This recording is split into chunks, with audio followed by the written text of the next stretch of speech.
So guys, जैसा कि हमने पिछले एपिसोड में देखा कि जुआन कुन और डूगू युन में फाइट होने लग गई थी, पर जुआन कुन काफी कमजोर था, जिससे डूगू युन उसके हार तक पहुंच गया। पर वो उन दुश्मनों के वंशजों का नहीं था जिसने उसके गार्डियन क्लैन के लोगों को मारा था। शियाओ ने डूगू युन को फाइट के लिए चैलेंज किया और दोनों के बीच में एक काफी फियर्स फाइट स्टार्ट हो गई थी। डूगू युन शियाओ को हरा नहीं पा रहा था, इसीलिए दोनों ने अपने वेपन को बाहर निकाला और फाइट करने लग गए थे। पर तभी वहाँ होली एकेडमी का मैसेंजर भी आ गया था, जिसे युआन चिप लेकर आया था। पर उन दोनों ने ही उन्हें खूब पीटा और उनकी हालत खराब कर दी। डूगू युन वहाँ से ताइचू एशियन माइन की तरफ निकल गया, पर वो अकेले उस खतरनाक माइन में नहीं जा सकता था, इसीलिए तीनों एल्डर ने भी उसकी मदद की थी, जिससे डूगू युन ने समझौता कर लिया था कि वो सभी तियाशिन डिसेबल को ग्रेव टॉम में लेकर जाएगा। और वो सभी स्पेस में निकल गए थे, पर रास्ते में वॉर स्पिरिट उन पर हमला करने लग गए थे और वो तियाशिन डिसेबल को मारकर खा रहे थे। शियाओ ने एक लड़की की मदद की थी और उसे पता चला कि इन वॉर स्पिरिट की एनर्जी उसकी बॉडी को नरिश कर रही है, जिससे वो खुश हुआ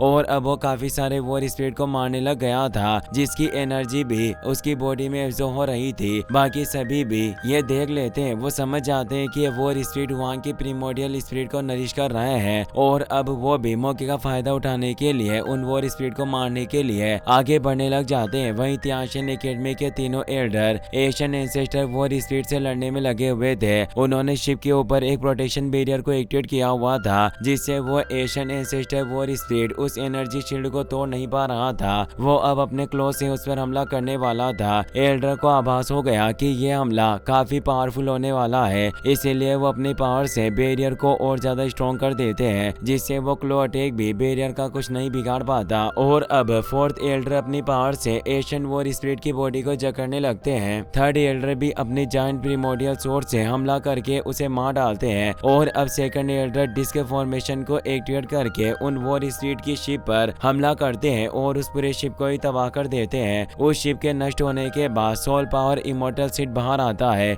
जो एक टॉप क्वालिटी का सीड था, जिसे देख तीनों एल्डर हैरान थे। थर्ड एल्डर बताते हैं कि ये एक ऐसा सीड है जो प्रीमोडियल स्पिरिट पावर की शक्ति को समाहित करके रखता है। सभी बस इसी असमंजस में थे कि आखिर ये सीट कहां से आया। तभी लाइटनिंग के साथ शियाओ तेजी से आगे आता है और उस सीट की तरफ बढ़ने लगा। सभी समझ गए थे कि वो उस इमोर्टल सीट को हासिल करना चाहता है। अब बियान यू और बाकी सभी डिसेबल भी उस सीट को पाने की चाह में शियाओ के पीछे जाते हैं, पर शियाओ अपनी सील पावर का इस्तेमाल करके उसे सोल पावर इमोर्टल सीट पर सील लगा देता है। वांगशी सभी से कहती है कि हम इसे ये सीट प्राप्त करने नहीं दे सकते। सभी डिसेबल अपनी पावर से शियाओ पर हमला करने लगते हैं, पर शियाओ ने उससे सोल पावर सीट को हासिल कर लिया था और वो अपनी पावर को एक्टिवेट कर लेता है। सभी भयभीत हो जाते हैं। तीनों एल्डर जानते थे कि सभी डिसेबल सीट की लालच में शियाओ पर हमला करने की कोशिश करेंगे, इसीलिए वो अपनी पावर से शियाओ के चारों तरफ एक बैरियर बना देते हैं और कहते हैं कि ये स्ट्रगल यहीं समाप्त होता है। सीट शियाओ ने हासिल कर लिया है, पर तुम सभी परेशान ना हो, आगे तुम्हारे पास भी कई सारी अपॉर्चुनिटी होगी। और वो शियाओ को शिप पर ले आते हैं। स्टूडेंट कहते हैं कि ये एल्डर वांग का कुछ ज्यादा ही पक्ष लेते हैं और ये सिर्फ इसे ही क्यों प्रोटेक्ट कर रहे हैं। तभी 10 क्राउन किंग तियानजी बोलता है कि क्या तुम देख नहीं पा रहे हो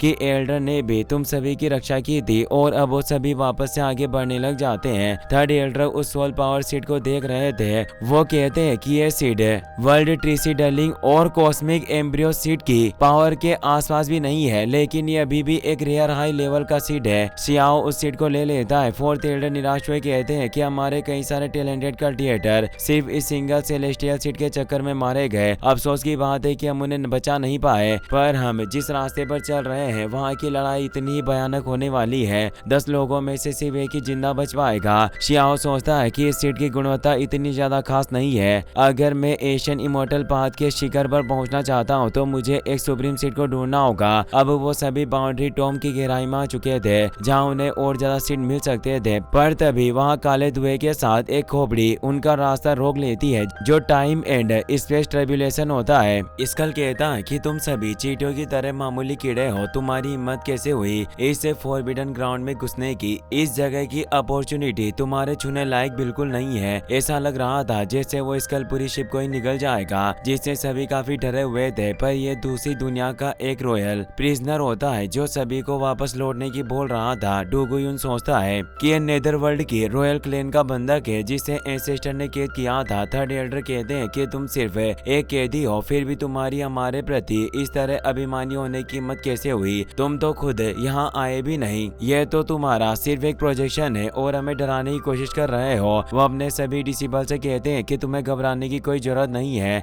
इससे हम निपट लेंगे। और वो अपनी पावर से एक सेल को क्रिएट करके एंडलेस फिनिक्स बॉडी को एक्टिवेट कर लेती है, जो उस स्कल पर हमला करके उसे नष्ट कर देती है, जिससे एक तेज विस्फोट होता है और अब उनके सामने वर्ल्ड ट्री प्रकट हो जाता है, जिसे एशियन सन ट्री के नाम से भी जाना जाता है क्योंकि उसमें से सूरज की तरह ही तेज एनर्जी निकल रही थी। सभी डिसेबल कहते हैं कि वो प्रोजेक्शन इसीलिए प्रकट हुआ था ताकि वो हमें एक एशियन ट्री तक पहुंचने से रोक सके। उस एशियन ट्री पर कई सारे फ्रूट भी मौजूद थे। शियाओ को पुरानी बातें याद आती है और वो सोचता है कि यह वही गोल्डन ट्री होना चाहिए जो मैंने सालों पहले देखा था और अब यह एक एशियन वर्ल्ड ट्री बन चुका है। फोर्थ एल्डर बताते हैं कि जो भी एशियन वर्ल्ड ट्री बनना चाहता है उन्हें प्राचीन दुनिया के इम्प्रिंट को एब्जॉर्ब करने के लिए इस टॉम रियल्म में आना पड़ता है, तब जाकर ही ये अपने इस ट्रांसफॉर्मेशन को पूरा कर पाते हैं। पर यह ट्रांसफॉर्मेशन इतना आसान नहीं है। एवोल्यूशन पाथ के दौरान जब तक कोई टॉप लेवल का प्राणी इसके साथ ना हो जो ट्रिबुलेशन की आपदाओं से बचने में मदद कर सके, तो इनका वर्ल्ड ट्री बनना मुश्किल होता है। यानी अभी तक ये वर्ल्ड ट्री नहीं बना था,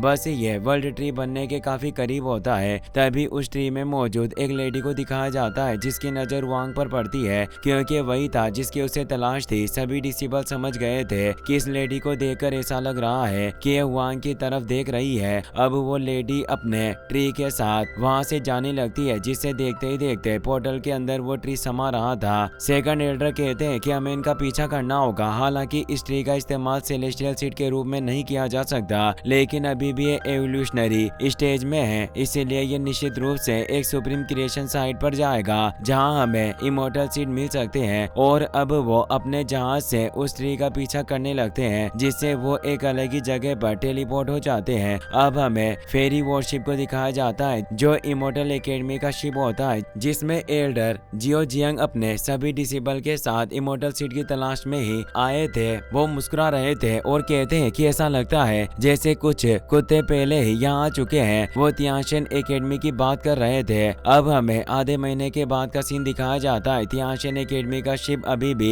लगातार आगे बढ़ रहा होता है। एल्डर बताते हैं कि प्राचीन कथाओं के अनुसार एक बार किसी व्यक्ति ने 5 डिमेंस की पावर का इस्तेमाल किया था, जिससे उसने एक perfect flawless supreme heavenly seed को यहाँ सील कर दिया था। अब उस लैंड ऑफ 5 एलिमेंट स्पेस का सीन दिखाया जाता है, जिसने इस सीक्रेट रियल्म को प्रोटेक्ट करके रखा हुआ था। तियानशन एकेडमी का शिप वहाँ मौजूद पोर्टल से अंदर जाने वाला था, इसलिए एल्डर सभी को बता रहे थे कि अगर तुम्हें वो सुप्रीम हेवनली सीड मिल गया तो तुम निश्चित रूप से टॉप पर पहुंच जाओगे और उस हाफ वर्ल्ड ट्री की जेड 5 एलिमेंट स्पेस में यिन यांग के रूप में विलीन हो चुकी है, जिसे 5 डीमंस के नाम से जाना जाता है। या फिर हो सकता है कि उन 5 डीमन का मतलब उन जगह से हो जहां यिन और यांग एनर्जी इस जगह के बिल्कुल विपरीत है, अर्थात वो 5 एलिमेंट का एक बड़ा फॉर्मेशन भी हो सकता है और वो उस पोर्टल के अंदर आ जाते हैं और अब वो अपने यिन यांग की पावर उसे 5 एलिमेंट लैंड को समझने लगते हैं। और वो बताते हैं कि बैटल पपेट ने डिटेक्ट किया है कि अब रिवर से 5 एलिमेंट फॉर्मेशन काफी वक्त से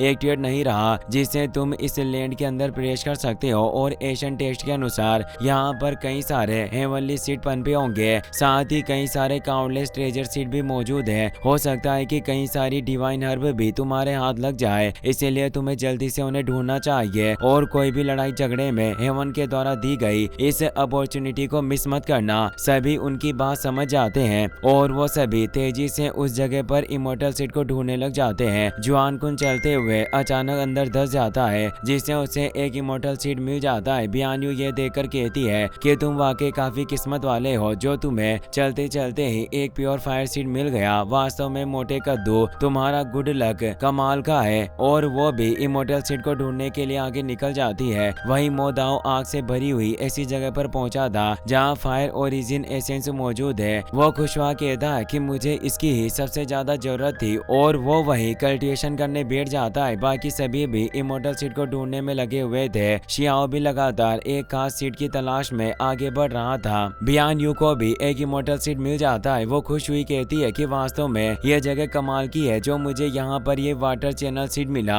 उसने वांग शी से पहले इस सीट को हासिल किया था, इसीलिए वो उसे चिढ़ा रही होती है कि मैंने बिना किसी एफर्ट के ही इसे हासिल कर लिया। तभी वो शियाओ को वहाँ से गुजरता हुआ देख कहती है कि तुम्हें अब वांग शी की मदद करने की कोई जरूरत नहीं है, तो तुम मेरे कबीले में शामिल क्यों नहीं हो जाते। वांग शी भी शियाओ को देख लेती है, उसे गुस्सा आया और वो बियान्यू से कहती है कि तुम्हें एक वाटर सीट मिला तो इसका मतलब ये नहीं कि तुम आग के साथ खेलो, और वो वहाँ से निकल जाती है। वहीं शियाओ की नजर फेरी उचन पर जाती है जो किंगी का पीछा कर रही थी। इसी के साथ ये एपिसोड यहीं पर खत्म हो जाता है। वीडियो पसंद आया हो तो अपने दोस्तों के साथ शेयर करना, साथ ही इस वीडियो को लाइक करने के साथ साथ चैनल को सब्सक्राइब जरूर कर लें। Thanks for watching.